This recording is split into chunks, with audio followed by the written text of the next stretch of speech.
Ai, eu adoro guaraná.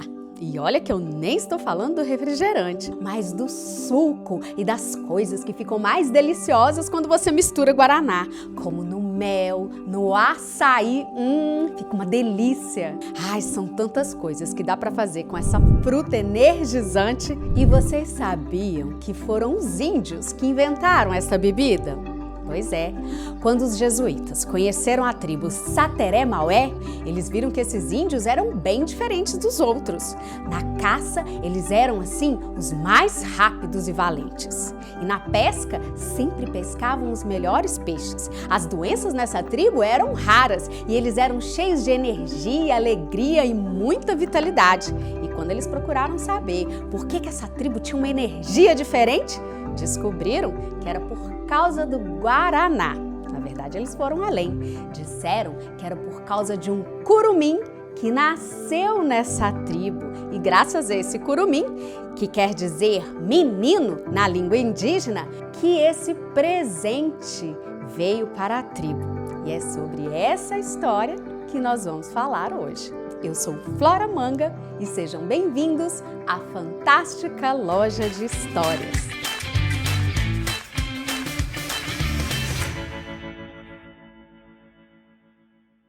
E não se esqueça de se inscrever no nosso canal, ativar o sininho e espalhar essa história para todo canto. Isso ajuda a nossa loja a ficar cada dia mais fantástica e energizada.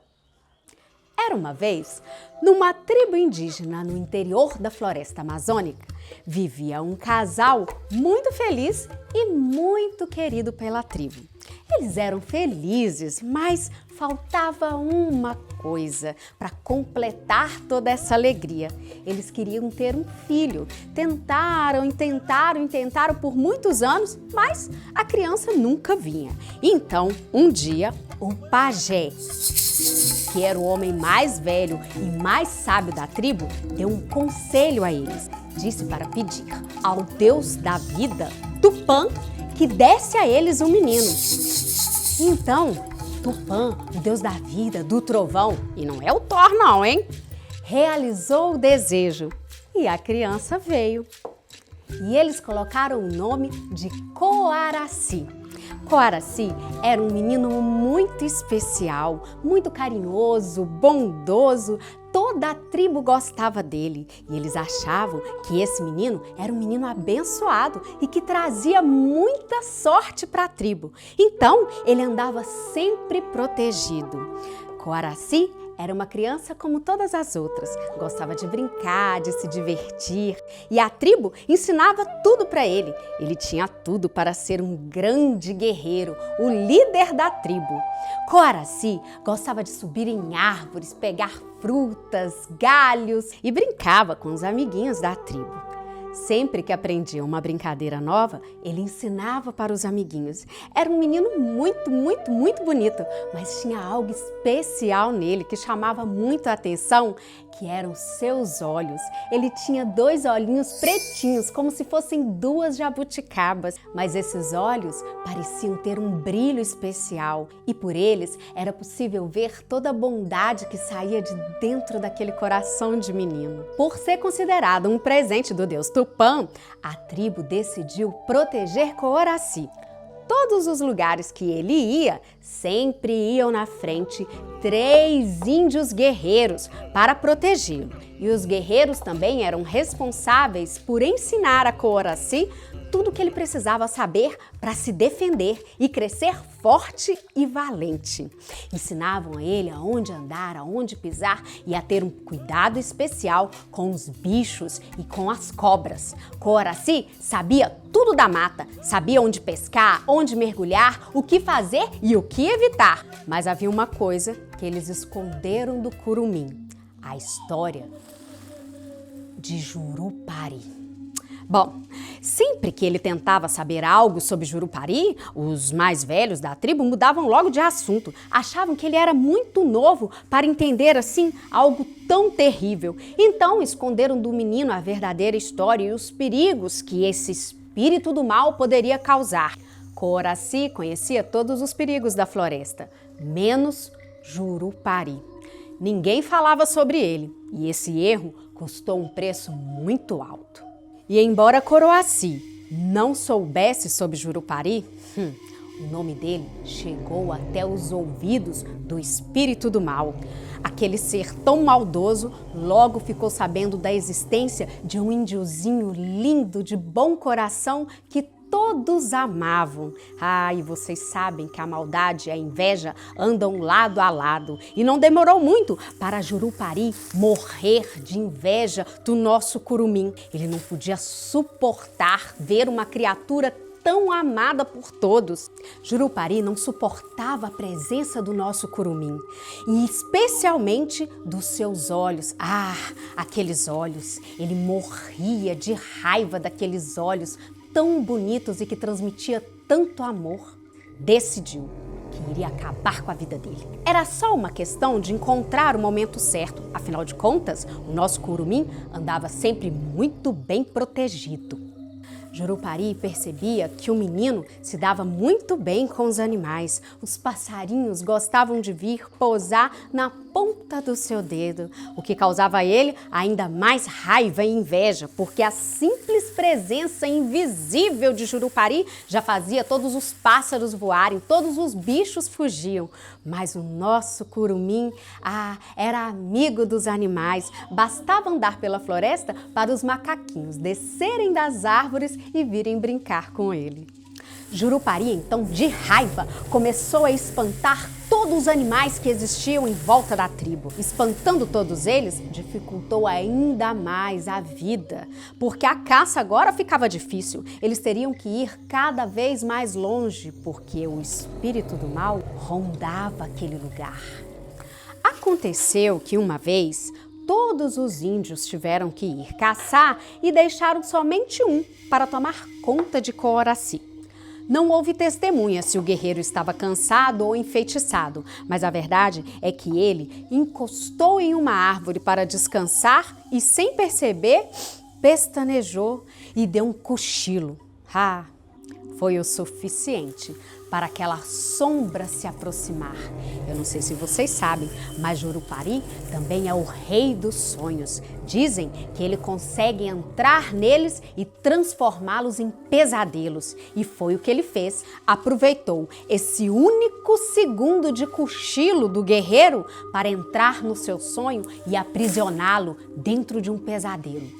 Coraci, que gostava muito de brincar, subiu na árvore e nesse instante, o espírito das trevas na hora teve uma ideia. Já sei o que fazer. Vou me transformar em uma cobra. E como um cipó, vou me enrolar naquela árvore. Ele sequer vai perceber a minha presença. E assim ele fez. O espírito se enrolou na árvore e antes que Coraci pudesse se defender, ele deu bote. Ai! Por que você me picou? Que mal eu te fiz?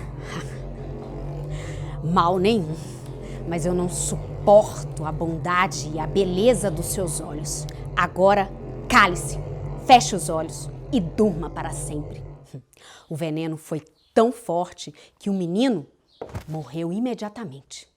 Chegou a noite e todo mundo na tribo estranhou que Coraci não voltava nunca para casa. Ficou todo mundo muito preocupado e saíram pela mata para procurá-lo.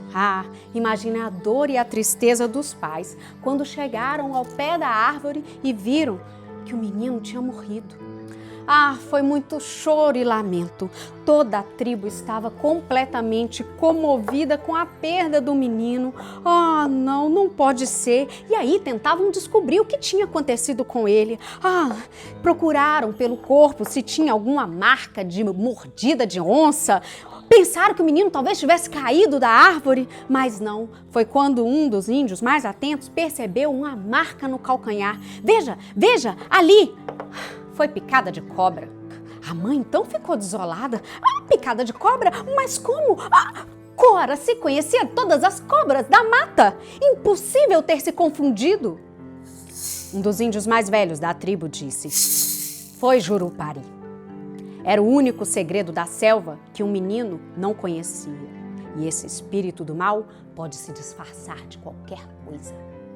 Ah, foi um desespero, uma tristeza, um sentimento de culpa, de arrependimento. A mãe e o pai só sabiam chorar, toda a tribo desesperada por ter perdido aquele menino tão precioso. Foi então que, de repente, ouviu-se um trovão. E um raio caiu bem no meio deles. Ah, toda a tribo ficou assustada. Afinal de contas, era noite de lua clara, não tinha nenhuma nuvem no céu, nenhum sinal de chuva. Então, o pajé interpretou aquele sinal. Essa é uma mensagem do Deus Tupã, o Deus da vida, que fala através dos trovões. Ele disse para enterrar os olhos do menino e regar durante 4 luas com lágrimas de tristeza. E ali nascerá a planta da vida, que dará força aos jovens e revigorará os mais velhos. Os índios, então, não ousaram recusar um pedido de Tupã e muito menos duvidar da interpretação do pajé. Fizeram como ele pediu, enterraram os olhos do menino e a mãe chorou e regou por 4 luas os seus olhos. Depois da 4ª lua, na manhã seguinte, a mãe de Coraci chegou lá e pôde notar que daquela terra saiu um brotinho bem verdinho. Esse broto foi crescendo, crescendo, até se transformar em um arbusto. E quando esse arbusto ficou grande, passou a produzir belos frutos vermelhos, que quando se abriam, pareciam os olhos de Coraci. Imagine você que o pajé, ao ver aqueles olhinhos piscando dentro daquelas frutinhas vermelhas, teve uma ideia. Primeiro ele deu nome a ela de Guaraná. Pegou aquelas sementinhas pretinhas, colocou dentro de um pilão e socou. E depois ele fez uma pasta e com essa pasta ele fez um pão de Guaraná. Esse pão ele ralou num ralo feito de língua de pirarucu. Então, misturou esse pó numa bebida, adoçou com mel de abelha e distribuiu por toda a tribo. Naquela noite, em volta da fogueira, eles beberam e celebraram a vida de Coraci. Imagine vocês que aquela bebida era uma bebida especial e dava a eles força, vigor. E desde então, essa bebida todos chamam de Guaraná. Bom, Tupã resolveu compensar a tribo pelo sofrimento que eles estavam vivendo por causa da morte de Coraci, dando a eles de presente o Guaraná. E a próxima vez que tomarem, lembre-se dessa história. Olha, tanto essa lenda como a bebida Guaraná são herança do povo indígena para toda a humanidade. E como herança, é direito de todos recebê-la. Nos vemos na próxima história.